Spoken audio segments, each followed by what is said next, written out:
বাংলার ভূমিপুত্র, অবিভক্ত বাংলার প্রথম প্রধানমন্ত্রী, বাংলার কৃষক মেহনতি মানুষের অত্যন্ত আপনজন, লাহোর প্রস্তাবের প্রণেতা এবং ব্রিটিশ বিরোধী আন্দোলনের অগ্রসেনানী শেরেবাংলা একে ফজলুল হকের আজকে 64তম মৃত্যুবার্ষিকী।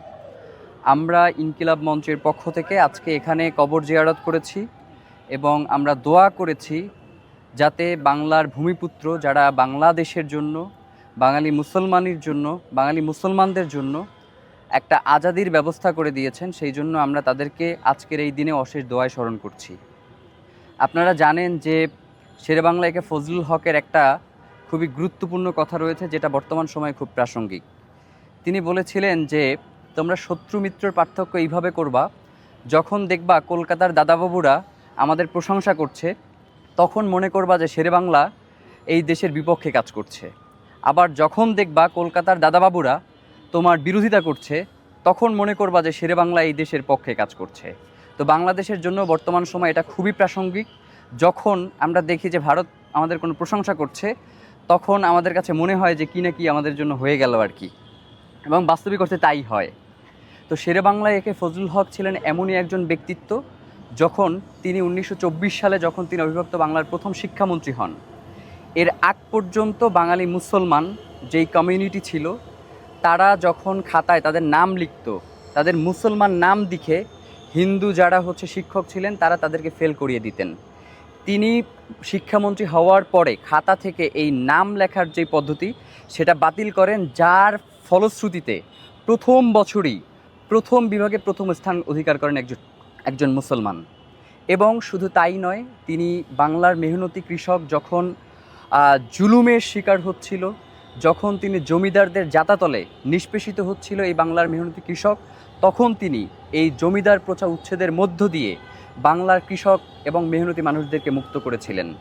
যখন এই জনপদে কোনো মুসলমানদের জন্য শিক্ষা প্রতিষ্ঠান ছিল না, তখন শেরেবাংলা একে ফজলুল হক ঢাকা বিশ্ববিদ্যালয় প্রতিষ্ঠায় অগ্রণী ভূমিকা পালন করেছিলেন। কলকাতার দাদাবাবুরা, এলিট ক্লাসের দাদাবাবুরা বিরোধিতা সত্ত্বেও তিনি তখন ঢাকা বিশ্ববিদ্যালয়ের পক্ষে দাঁড়িয়েছিলেন।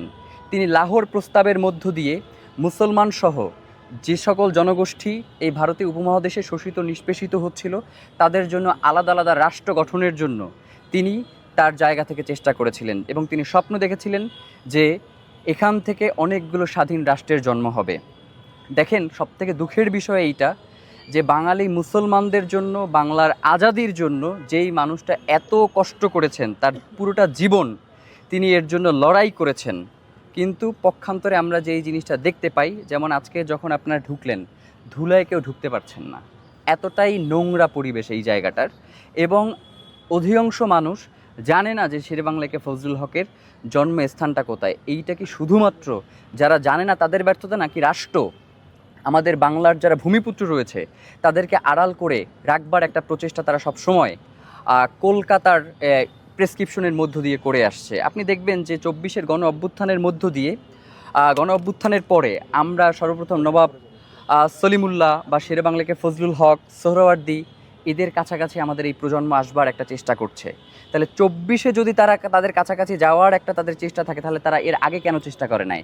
এর আগে তাদেরকে আসলে এই জায়গাগুলোতে আসবার সুযোগ করে দেওয়া হয় না, বা সেইভাবে করে এটার প্রচারণা হয় নাই। সবথেকে বড় ব্যাপার যেটা, যেই জাতি এই মাত্র 1.5 থেকে 2 বছর আগে একটা জুলাই গণ অভ্যুত্থান ঘটে গেল, 1400 মানুষ শাহাদাত বরণ করলো এই জমিনের আজাদির জন্য, এই জমিনকে ফ্যাসিবাদী কাঠামো থেকে মুক্ত করবার জন্য, আজকে সেইটা তারা ভুলে গেছে। তারা জুলাই সনদ মানছে না, তারা সংস্কারগুলো বাস্তবায়নের বিরুদ্ধে তারা রায় দিচ্ছে। তো সেই ক্ষেত্রে তারা বাংলার ভূমিপুত্র শেরেবাংলাকে ফজলুল হককে মনে রাখবে, এইটা তো আসলে আমাদের চিন্তার জন্য বিলাসিতা। তবে আমরা একটা কথা আপনাদেরকে স্পষ্ট করে বলতে চাই, বাংলার আজাদি এটা একদিনে আসে নাই। 1971 সাল থেকেই কেবলমাত্র বাংলার আজাদি শুরু হয় নাই।